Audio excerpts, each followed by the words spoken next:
हरियाणा की सियासत में चौटाला परिवार के एकजुट होने की खबरें एक बार फिर से सुर्खियां बटोर रही हैं।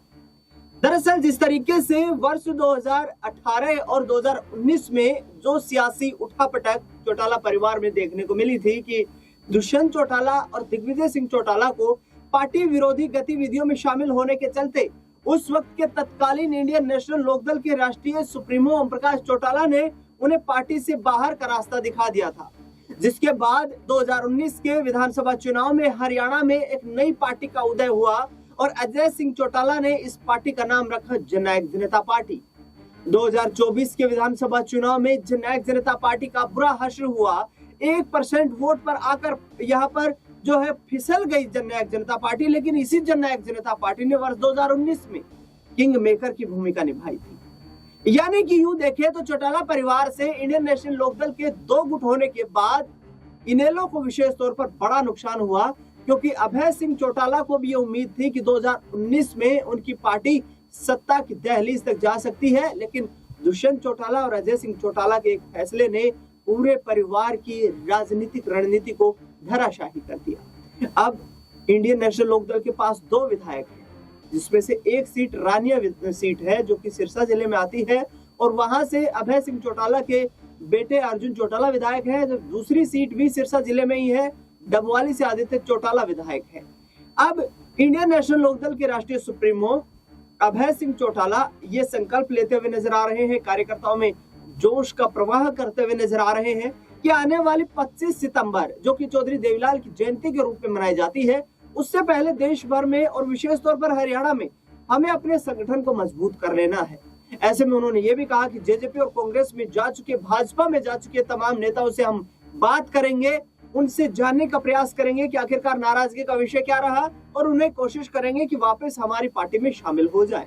ऐसे में जननायक जनता पार्टी को लेकर अभय सिंह चौटाला ने कहा कि दुष्यंत चौटाला और अजय सिंह चौटाला से भी कोशिशें की जाएंगी कि परिवार यदि एकजुट हो जाए तो इसका राजनीतिक सियासी लाभ हमारे परिवार को हो सकता है। भारतीय जनता पार्टी पर आरोप लगाए मनोहर लाल खट्टर को आड़े हाथों लिया और कहा कि बीजेपी के नेताओं ने हमारे परिवार को तोड़ने का षड्यंत्र रचा है, जो कहीं ना कहीं राजनीतिक रूप से हमारे लिए नुकसानदायक रहा। इस पूरे मुद्दे पर चर्चा करेंगे। चौटाला परिवार क्या एकजुट होगा? सुर्खियां लगातार ये बटोर रहे हैं चौटाला परिवार के तमाम राजनेता बयान दे करके कि हम एकजुटता के लिए प्लानिंग कर रहे हैं। मेरे साथ मेरे वरिष्ठ सहयोगी अमन जी मौजूद हैं। सर, कैसे देखते हैं? अभय सिंह चौटाला का बयान आता है परिवार को एकजुट करने की कोशिश है हमारी। अजय चौटाला कह देते हैं कि यहाँ पर चैप्टर क्लोज हो चुका है। क्या परिवार एकजुट होगा, और यदि नहीं हुआ तो इसका कितना लंबे वक्त तक खामियाजा भुगतना पड़ेगा? देखिए, बिल्कुल दिनेश जी, आपने शुरुआत जिस तरह से की, इनेलो को लेकर बहुत सारी बातें आपने रखी। जाहिर बात है कि देखिए, अगर एक साथ एक मजबूती के साथ में कह सकते हैं, चाहे अभय चौटाला हो या अजय चौटाला हो, अगर सब लोग साथ खड़े होते तो आज भी इनेलो की स्थिति हरियाणा के अंदर बहुत मजबूत होती। लेकिन आपने सही कहा, 2018-19 के आसपास जब फैसला हुआ कि भाई अलग से हम पार्टी बनाएंगे, यानी इनेलो के दो हिस्से वहां पर होते हुए नजर आए और एक हिस्सा जो है वो जेजेपी के रूप में सामने आया। उस समय ऐसा लगा नहीं था कि जेजेपी जो है वो किंग मेकर की भूमिका में आ सकती है, लेकिन जब रिजल्ट सामने आते हैं दिनेश जी, तो आपने भी देखा, तमाम जो हरियाणा वासी उन्होंने भी देखा कि जो दुष्यंत चौटाला हैं उनके नाम पर या उनका चेहरा सबसे आगे था, और ये कहा जा सकता है कि उनको देखते हुए लोगों ने कम से कम 10 सीटें जेजेपी को उस वक्त दी, और बीजेपी ने तुरंत इस मौके को लपकते हुए अपनी सरकार वहां पर बना ली, और यहाँ पर दुष्यंत चौटाला आई थिंक उप मुख्यमंत्री बनते हुए भी शायद नजर आए थे, और यहाँ पर पार्टी के अंदर एक मजबूत उनकी पकड़ थी। और ये भी लग रहा था कि जब 2024 का चुनाव होगा तो इन 4-5 साल के अंदर जो जेजेपी है ये और ज्यादा मजबूत होती हुई दिखाई पड़ेगी। लेकिन इसके उलट स्थिति बनती है, क्योंकि यहाँ पर जो कृषि कानून लाए गए थे उसको लेकर जिस तरह से दुष्यंत चौटाला ने कह सकते हैं सरकार का समर्थन कर दिया, तमाम तरह की अनाप शनाप बयानबाजी कर दी, और 2024 तक आते आते बीजेपी के साथ भी उनका जो साथ था, जो लगातार गठबंधन मजबूत था, उसकी गांठें खुलती हुई नजर आए। और यहाँ पर बीजेपी ने भी मौके की तलाश को यहाँ पर जो है इस मौके को खूब अच्छी तरह भुनाते हुए जो जेजेपी को अपने से अलग किया, और यहाँ पर मुख्यमंत्री का चेहरा भी बदलकर नायब सिंह सैनी को ले आया। और 2024 का जब चुनाव होता है तो बड़ी उम्मीद के साथ में जेजेपी जाती है और एक भी सीट के ऊपर प्रभाव छोड़ने में नाकाम रहती है। इसी तर्ज पर जब 2024 में ही अब आखिर में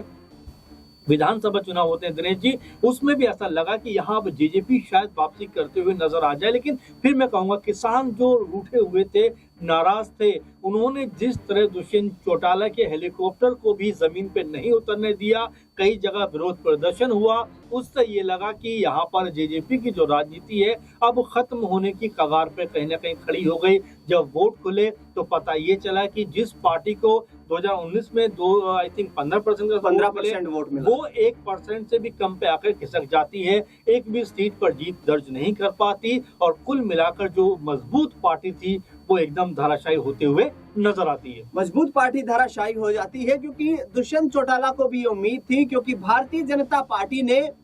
अक्सर ओम प्रकाश चौटाला एक बात कहते थे कि हरियाणा की राजनीति में मैं इतना बावड़ा नहीं हूं कि मैं अपना दिया लेकर के और चोर को घर दिखा दूं। यानी कि उनका सीधा निशाना ये था कि बीजेपी को मैं यहाँ पर किसी तरीके का उजाला नहीं दिखाऊंगा कि किस तरीके से हरियाणा की पॉलिटिक्स में एक्टिव हो। लेकिन वही चौटाला परिवार आखिरकार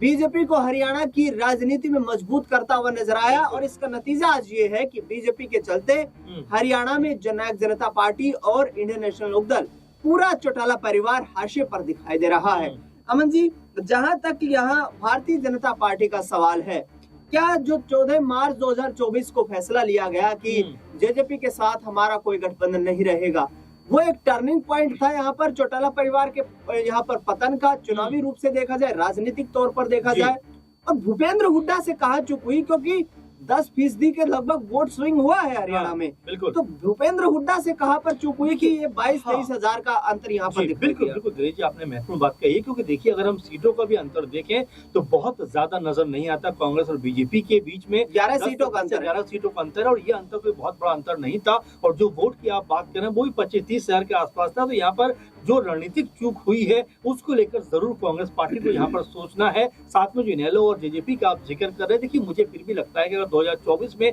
जिस वक्त बीजेपी से अलगाव हुआ था उस समय अगर अभय चौटाला और अजय चौटाला एक साथ आ जाते, एक मंच पर आकर खड़े हो जाते, इनेलो एक बार फिर से कह सकते हैं जो उनका परिवार बिखरा हुआ था, अगर एक साथ एकजुट होकर लड़ते तो यहाँ वो बीजेपी और कांग्रेस दोनों के लिए मुश्किलें पैदा करते हुए नजर आते। और जैसा आपने किंगमेकर की भूमिका की बात की थी, उसमें एक बार फिर से खड़े होते हुए दिखाई पड़ते, क्योंकि यहाँ फिर भी इनेलो को 4-5% वोट मिला है, लेकिन जेजेपी की हालत तो एकदम पस्त होती हुई नजर आई। और यही कारण है कि अब दोनों परिवार जो अलग अलग दिखाई पड़ते हैं, अगर एकजुट होते हैं, यहाँ एक परिवार एक मुट्ठी बनते हैं, तो यहाँ बीजेपी के लिए बहुत मुश्किलें खड़ी कर सकते हैं। और साथ में जो आपने कांग्रेस पार्टी का जिक्र किया था कि कांग्रेस पार्टी को अपनी कई रणनीतियों में बदलाव करने की जरूरत है, क्योंकि जिस तरह से हमने पूरे चुनाव में देखा, शैलजा हो या हुड्डा हो, एक साथ एक मंच पे आपको कभी नजर नहीं आए। आखिर में शैलजा ने तो यहाँ तक कह दिया कि भाई मेरी हुड्डा जी से बात नहीं होती, 2 साल से तो हम मिले भी नहीं हैं। तो भारतीय जनता पार्टी के लिए और चौटाला परिवार के लिए देखा जाए तो कहीं ना कहीं कांग्रेस को ज्यादा प्रतिद्वंदी के रूप में देखता है चौटाला परिवार, और भूपेंद्र हुड्डा को लेकर भी लगातार हमलावर हो रहे हैं। हालांकि भूपेंद्र हुड्डा का यह दावा है कि 2019 में जब त्रिशंकु विधानसभा देखने को मिली थी तो उस दौरान हमने चौटाला परिवार को एक साथ आकर यहाँ पर सरकार बनाने के लिए, बीजेपी के खिलाफ खड़े होने के लिए एक प्रस्ताव दिया था, लेकिन जननायक जनता पार्टी और इंडियन नेशनल लोकदल ने उसे ठुकरा दिया। नतीजा ये हुआ कि परिवार हरियाणा की राजनीति से साफ हो गया। अब अभय चौटाला और अजय चौटाला की कोशिशें कितनी कारगर साबित हो पाएंगी ये तो आने वाला वक्त बताएगा। फिलहाल इस खास कार्यक्रम में इतना ही। देश दुनिया से जुड़ी तमाम बड़ी खबरों के लिए देखते रहिए नेक्स्ट 9 पॉलिटिकल बाइट।